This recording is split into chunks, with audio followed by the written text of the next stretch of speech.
Dạ, bạch thầy cho con hỏi thêm, hiện nay thì thực sự là qua thời gian và trong thời hiện tại thì thầy là một vị sư phải nói rằng là rất là nổi tiếng. Thưa là cái sự dạ. Vâng, cho con nói hết.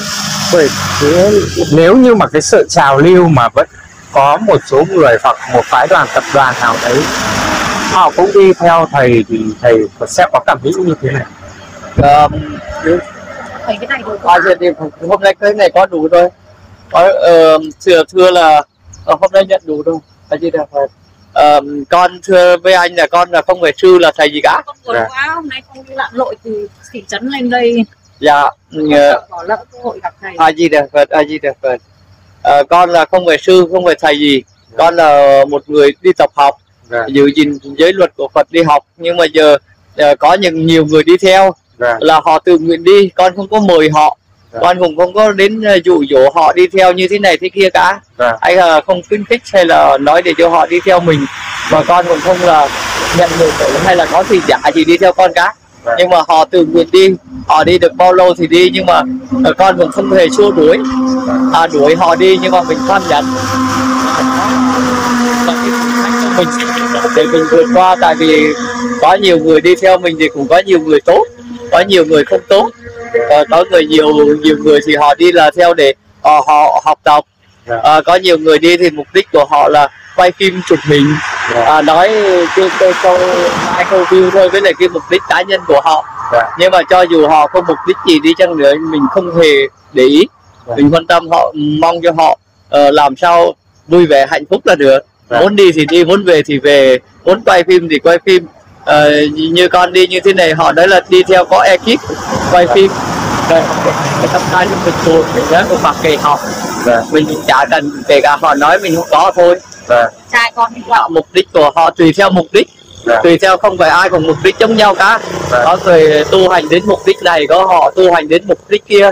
Chẳng hạn theo quả vị. Có người thì phát nguyện tu thành vô thượng chính đẳng giác. Có người thì phát nguyện tu hành đến hàng Bích Chi Phật. Có người thì tu đến Thanh Văn. Có người thì đạt A-la-hán Thanh Văn đấy. Có người thì đạt quả Nhất Lai, quả Bất Lai, quả Dự Lưu, những cái quả vị đấy. Hay là có người thì phát nguyện giữ 5 giới, tùy theo. Hay là có người là hai trẻ thì có thằng trước thôi, cần một cái làm đầu tiên để thằng tốt nghiệp cho mình đời sau thôi. Hay là có một số thì đi tu để chữa bệnh hay là cái gì đó, hay là cứu cho dòng tộc hay gì, tùy theo cái sở nguyện thất nguyện của họ, chứ không phải ai cũng giống ai cả. Như con thì đi thì đầu tiên con cũng như thế, nhưng mà giờ thì con đi là với phát nguyện là vô thượng đẳng giác. Có tu khi nào chết bỏ khi nào thôi, cứ thành như thế. Đó là mỗi người đều có cái sở nguyện của họ, cái căn duyên, như không phải ai cũng giống ai cả. A Di Đà Phật, A Di Đà Phật. Thầy cho con hỏi thêm là vậy từ giải thoát trong đạo Phật để tu tập, nhiều người con thấy được cái sự giải thoát, họ muốn giải thoát điều gì? Muốn giải thoát khỏi khổ, phiền não, giải thoát khỏi phiền não, giải thoát khỏi đau là được rồi. Tại vì Phật dạy là đạo Phật là đạo diệt khổ, giải thoát khỏi khổ. Và thế vậy từ khi hai từ giải thoát thì khi mà con chưa biết đến đạo Phật, tôi nghĩ rằng là khi mình mất đi thì mình giải thoát, có nghĩa là mình sanh thiên về cõi trời và một nơi cõi an lành khác. Đấy có phải là giải thoát? Cái đấy là cũng gọi là về một cái chỗ mà không khổ đó, nó cũng giải thoát khỏi cái chỗ này. Nhưng mà đến kia không có giải thoát tận diệt, tận gốc tịch diệt của nó. Là chẳng hạn như giờ mình ở đây mà mình thấy không khổ nữa là mình giải thoát. Giải thoát ngay hiện tại rồi, khi mình không tái sanh lại đây nữa. Mình ở cảnh khác mà không bị sau nẻo luân hồi chi phối nữa, mình giải thoát. Tại vì không có ai làm khổ được mình dù cỡ nào đi chăng nữa, tới họ đánh đập hay làm gì mình không thấy khổ là mình giải thoát. Chứ không phải là mình đi đâu mà giải thoát được cả. Chứ giờ chẳng hạn như giờ mình cõi trời rồi mình hưởng phước rồi mình trở lại đây mình vẫn khổ thì không giải thoát được. Có nghĩa là giải thoát ngay thời khắc hiện tại. Chứ không phải khi mình chết đi rồi thì mới giải thoát. Giờ giải thoát cả hiện tại, cả chết đi rồi cũng giải thoát nữa. Giải thoát tịch diệt, tận diệt, khổ đau không có tái sanh trở lại nữa là giải thoát tịch diệt của nó, niết bàn. Chứ còn mà tu về các cái cõi trời thì nó giải thoát khỏi khổ đây. Lên trên kia hưởng lạc rồi, khi hưởng hết phước đó rồi nó lại trở lại thì vẫn không có gọi là giải thoát. Chẳng hạn như là như anh vào tù rồi được họ thả ra rồi là phạm tội lại vào lại. Nhưng mà khi mà giải thoát ra khỏi thì mình không quay lại chỗ đó. Không ai bắt mình vào đó được hết rồi. Nên là mình giải thoát hoàn toàn. Giải thoát khi mà chết đi thì giải thoát hoàn toàn. Và giải thoát hoàn toàn khỏi khổ đau. Hữu duyên, tại vì giờ không có cái chỗ nào mà anh muốn biết. Hay là cái gì mà đã hỏi rồi thì anh cứ hỏi cho hạnh phúc, cho thoải mái, không còn một cái điều gì mà nối tiếc nữa. Rồi khi mình đi thì khi kể cả gặp lại hay không gặp lại thì mình cũng thấy thỏa mãn rồi. Không có điều gì ấm ức nữa, không có cái gì nữa.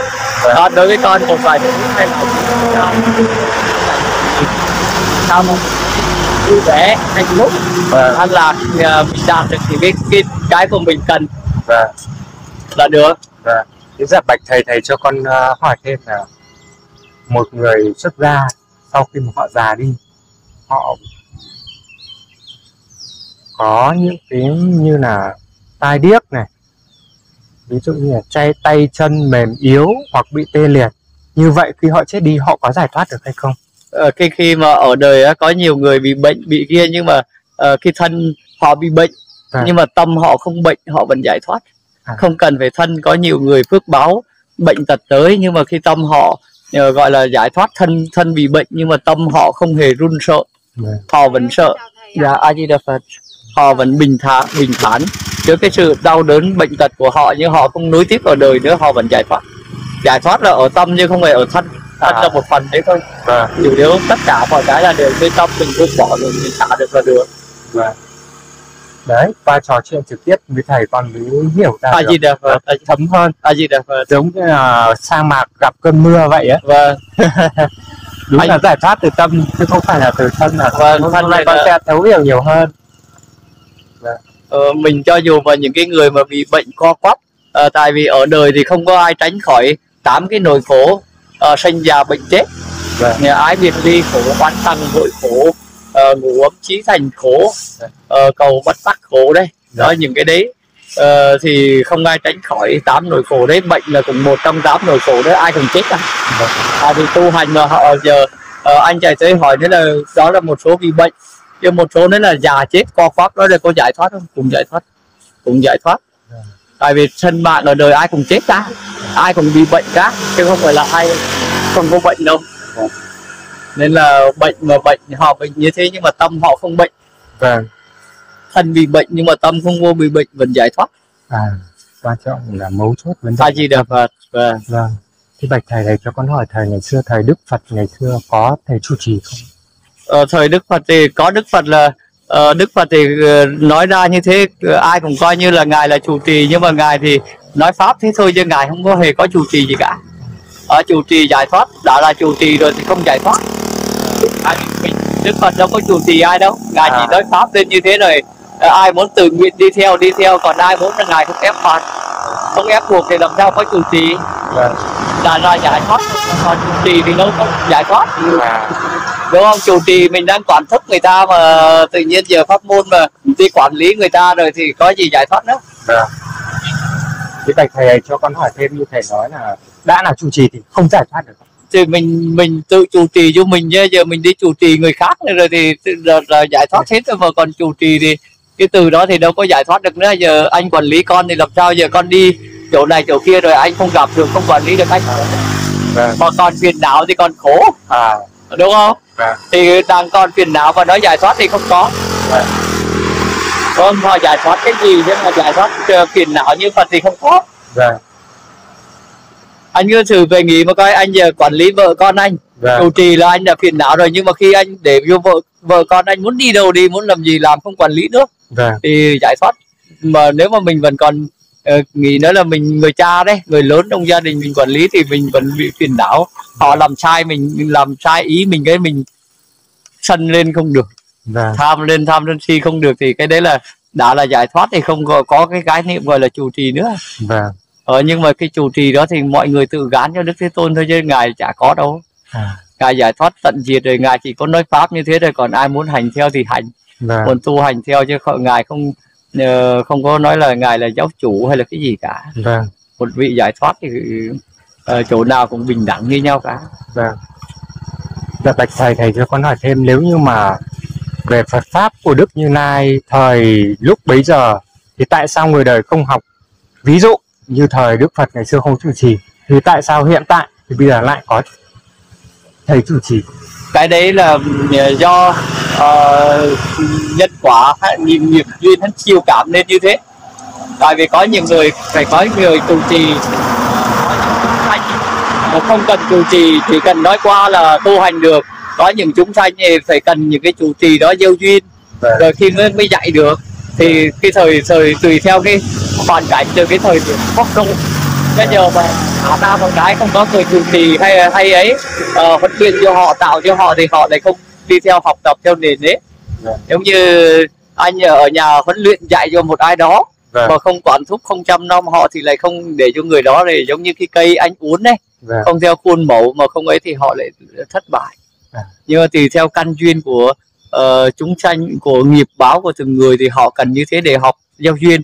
Nhưng mà đến khi mà họ gặp được Như Lai thì những cái đó họ đã qua rồi, không cần nữa. Phước báo, do nhân duyên phước báo, đến cái thời điểm đó thì gặp Như Lai thì không cần dạy gì, chỉ cần nghe cái là nghiệp nó đã tới, giải thoát nó đã tới rồi, chỉ cần nghe Như Lai nói để họ buông bỏ. Nhưng mà giờ thì họ phải tập học để họ tạo cái tinh tấn tinh cần, gọi là gieo nhân. Rồi đến khi gặp Như Lai họ có quả thì họ đến cái phước đấy. Giờ như con của anh cũng thế, anh cũng phải chủ trì dạy dỗ đến cái tuổi 18 đủ khôn lớn này, không cần dạy nữa. Nhưng mà phải nói cho họ những cái điều thiện. Nhưng mà cũng tùy theo người, có nhiều người thì cần chủ trì, có nhiều người không cần. Giải thoát thì không cần, không phải ai cũng cần chủ trì cả. Tùy theo cái nhân duyên đấy. Dạ bạch thầy cho con hỏi thêm là thời của Đức Như Lai, Đức Phật có mở trường lớp để đào tạo cho các vũ sư để cấp bằng cấp? Cái đấy con thì nghe trong kinh sách không nói cấp bằng cấp, nhưng mà ngài vẫn cho xuất gia tu hành để thọ trì đại giới. Những vị tỳ khưu thì ngài cũng có 1250 đệ tử tỳ khưu của ngài đấy. Ngài nói chứ không thể nói là trường tốt, nói là tỳ kheo rồi sa di, vẫn đại đức như thế. Dạ. Thì thầy cho con hỏi thêm, nếu như mà cái thời của Đức Phật ngày đấy, tất cả những các pháp, tất cả truyền lại đều cho các thế hệ, là đều những cái sự pháp đấy là luân chuyển, không bao giờ biến đổi. Cái đấy thì con cũng không biết là biến đổi hay không biến đổi, tại vì con không phải là Như Lai, cũng không phải là thấy được. Giờ họ để lại mình nghe. Đến cái tôn dạy ở đây cũng không phải là kinh của Như Lai hay Như Lai nói.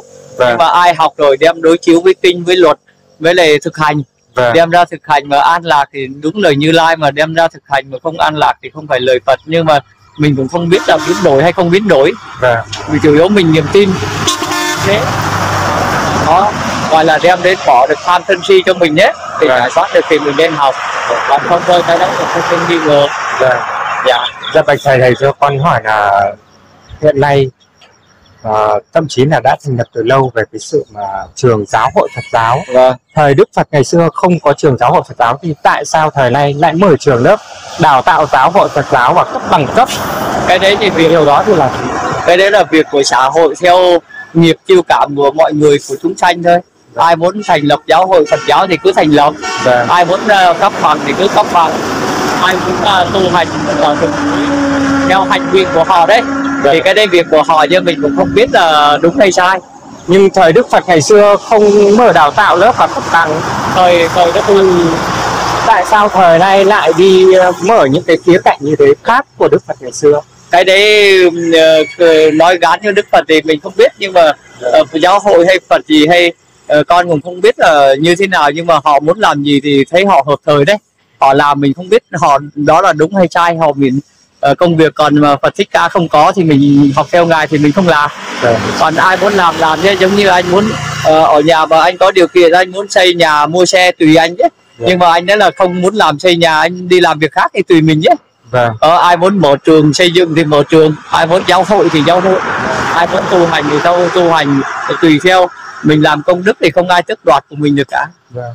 Nhưng những cái đấy không, ví dụ như học mở trường lớp không đúng theo đường lối của Đức Phật thầy lúc mình cũng không biết là đúng hay sai. Đức Phật dạy ra là mình đã là Đức Phật lúc đấy là không truyền đạt, lại có truyền đạt là thời sau này làm ở trường lớp đào tạo cho các vị sư hay không và cấp bằng đề hay không. Mình cũng nói là thời Đức Phật, anh với con cô nói là cô sống thời Đức Phật ông biết có hay không, qua kinh sách để lại đúng hay sai, có trường lớp hay không. Chỉ có nghe 2.600 năm rồi, 700 năm nó qua lâu rồi. Giờ mình là hiện tại như thế này là cái nhân nghiệp của mình nó gieo lên như thế này thì mình hiểu được như thế nào, can duyên được mình như thế nào thì mình tu học cho mình thôi. Còn những chuyện của người khác mình không cần quan tâm. Tại vì nếu mà mình quan tâm thì mình quan tâm không hết được. Tại vì người bắt cá, người đi cày, người làm ruộng, người phá rừng, người làm đường, người như thế mình cũng không nói đúng sai được. Ai xây trường mở lớp miễn sao mà thấy đúng với lại họ thấy hoan hỷ hạnh phúc là họ cứ làm thôi. Nghiệp họ được phước á thì họ hướng, họ được nghiệp thì họ lãnh. Nhưng mà mình chỉ quan tâm bản thân mình với lại những cái người mà có duyên với mình nhất thì mình nói thôi. Còn những cái việc của người ta mình không quan tâm. Mình không nói với họ như thế này là đúng là sai được. Ai gì được. Cái bạch thầy cho con hỏi là về Phật pháp thời ngày xưa, nếu như mà ví dụ như con có trong suy nghĩ của con cứ dấy lên là đã là Phật pháp thời ngày xưa đã có từ thời đấy, từ các pháp môn như thế nào thì thời này cứ thế mà áp dụng. Ví dụ như thầy học pháp, họ đang học thực hành theo hạnh đầu đà thì cứ như thế mà học, không có cái sự biến đổi khác.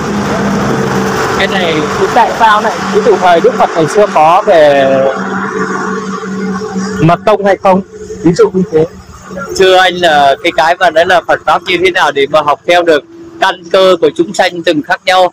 Chẳng hạn như là người này đi bộ được, người kia không đi bộ được, người kia ngồi thiền được, người kia không ngồi được. Hay là người này, nói chung là người ta cũng muốn học nhưng mà căn cơ của người ta chưa làm được thì họ phải học thêm ở gieo duyên thêm đã.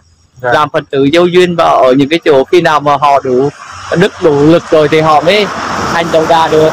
Nhưng mà giờ hành đầu đà kêu khổ quá, đi 3 bữa rồi họ lại chạy về mất thì đâu có đủ. Nhưng mà họ ở chùa hay là ở những cái chỗ mà đơn giản tu hành thì họ lại học được ở đó cái đá. Đủ phước là khi nào mà đủ lực thì họ hành đầu đà. Bây giờ một cái người bình thường mà đang ở đời mà họ muốn tu hành theo Phật pháp mà ép họ hành đầu đà cái họ chịu không nổi, kêu khó quá là họ không tu nữa. Giống như mà giờ họ phải cho họ đào tạo từ mầm non cho đến lớp 1, lớp 2 rồi đến cấp 2, cấp 3 rồi đến đại học họ học được. Nhưng mà giờ không cho những cái học những cái đó mà một người mù chữ ở đâu mà 20 tuổi rồi kêu họ đọc học đại học đâu biết gì đâu. Đâu có đủ, phải theo thứ lớp, theo dần dần á. Thì có cái môi trường như thế họ rèn luyện thì họ bay ra mới đủ căn duyên với theo cái nguyện hạnh của họ nữa. Cái thân như mà giờ cái tâm nó chịu rồi nhưng mà cái thân nó lại chịu không được. Mình phải tập cả cái thân để cho nó chịu đựng ở cái gian khổ, vượt qua cái khổ đó. Mình rèn luyện thì mình mới đầu đà được. Chứ giờ Phật nói anh nói là hai cùng đầu đà cả thì đâu, mấy người cũng có người làm được, có người không làm được. Nhưng mà tâm họ vẫn như anh nói là vẫn mến Phật pháp, nhưng mà bảo anh đi đầu đà đâu được. Nếu mà không tin anh cứ thử đi bộ rồi vứt hết đây. Cho nên là để mình gieo duyên cái đã, để mình tu cái đã, để mình học cái này cái kia rồi mình nguyện đến lúc nào ở chín mùi thích hợp thì mình đầu đà. Mình mới mình ra chứ giờ bắt anh đi đầu đà một cái hay là bắt pha y bác cạo tóc ấy đi xin ăn khổ kham như thế họ chịu không nổi thì họ bỏ cuộc ấy. Phải có thứ tự dần dần á, theo cái trường lớp, theo cái mức độ của mình, theo cái căn duyên của mình á. Rồi dần dần theo cái sở nguyện của mình rồi thì mình quyết tâm. Nhưng mà tất cả mọi cái là đều quyết tâm mới được. Nhưng mà chủ yếu sanh ra từ tâm mình ấy. Quyết tâm niềm tin hay không. Nhưng mà bây giờ thì giờ Phật qua rồi họ nghi ngại đấy. Họ tâm nghi ngờ không biết có phải như thế này không, hay là mình có tu được hay không á. Rồi họ không làm nữa. Giờ ai đâu đang đi cái xe như anh ấy đó, giờ có thể đi theo Phật pháp. Quang ấy đi bộ anh có dám không? Con dám. Quang ấy đi bộ rồi quăng đồ ấy không về nhà nữa. Quắc bà y đi luôn không? Đi theo thầy à? Đi theo cũng được, không theo cũng được. Đi chán này rồi ở rừng như thế này rồi ôm bắt, đó là lời Phật dạy. Đó là thầy đi chậm thôi chứ. Thầy đi nhanh quá thì con công nhận thì con đi được, nhưng mà đi nhanh quá thì con không hiểu. Con xong cả. Thì có cái người là đi nhanh được, có người đi chậm được, nhưng mà giờ anh đã đi nhanh được rồi, ta cần gì theo ông này, cứ theo Phật pháp, ta đi ngày cây 2 cây ta nghỉ cũng được, đúng không? Giờ bây giờ Phật dạy rồi, giờ không cần theo ai cả, không cần nương tựa ai cả. Khi Phật nhập niết bàn thì Phật dạy nữa là hãy lấy giới luật và giáo pháp ta làm thầy, làm nơi nương tựa, không nương tựa một ai cả.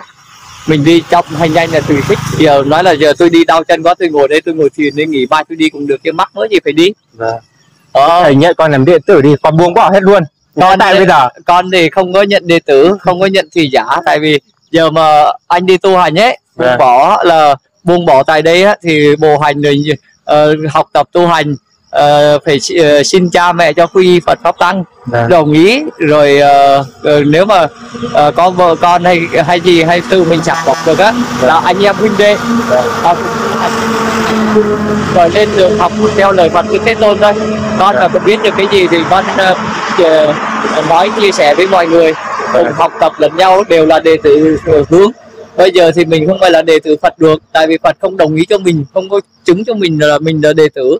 Nhưng mà mình phát nguyện đó là mình cố gắng để xứng đáng sau này mà gặp được mình sẽ là đệ tử chân chánh, đúng không? Giờ đâu có, con cũng đâu có dám nên đó là để làm thầy hay là sư phụ được. Vâng, bây giờ nếu mà muốn xuất gia thì chắc chắn phải có một người thầy hướng đạo, hướng dẫn. Muốn xuất gia được đó là giờ anh đơn giản lắm, về nghe tam tạng kinh điển như kỹ, đặt niềm tin rồi tự quy Phật, tự quy pháp, tự quy tăng. Phật nhập niết bàn rồi không có cần ai nữa. Sau khi ta nhập diệt hãy lấy giới luật và giáo pháp ta làm thầy, coi mình có giữ được giới luật không đó.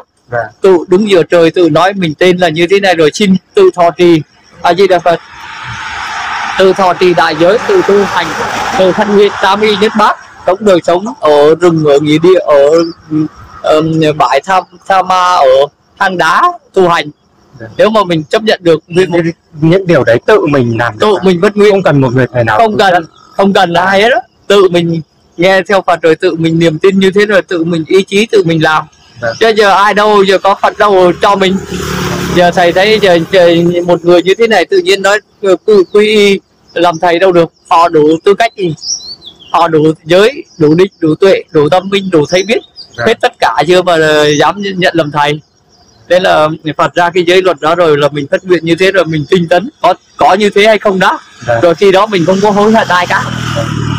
Đúng không? Có người thì như thế này thì chẳng hạn như anh nói, có người thì đi được, có người không đi được. Trong anh đi, có khi mình lại còn giỏi hơn cả người ta đó. Có khi anh đi tu hành được còn đi phạm hành còn mạnh hơn cả con nữa, đi trên đường không sao cả, đi bộ hành thiền định có trí tuệ nó mở đấy. Theo cái duyên nghiệp đời trước thì mình tin như thế rồi là bắt đầu mình chỗ nào mình cũng tu hành được hết. Mình bỏ như con cũng phát nguyện từ nay cho đến suốt đời 3 y bát. Không về nữa thì cái đó là cái nguyện lực mạnh liệt của mình, đặt niềm tin về mục đích của mình đấy, giờ đi. Cái đó là tối ưu, không cần bờ. Trước khi đi á là mình phải nghe tất cả các pháp môn.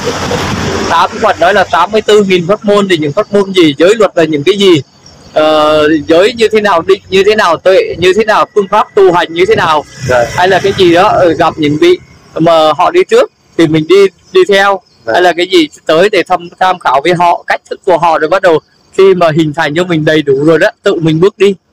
Có tự mình trải nghiệm, tự mình nói xem lời Phật dạy như thế nào, xem có đúng không, mình trải nghiệm luôn.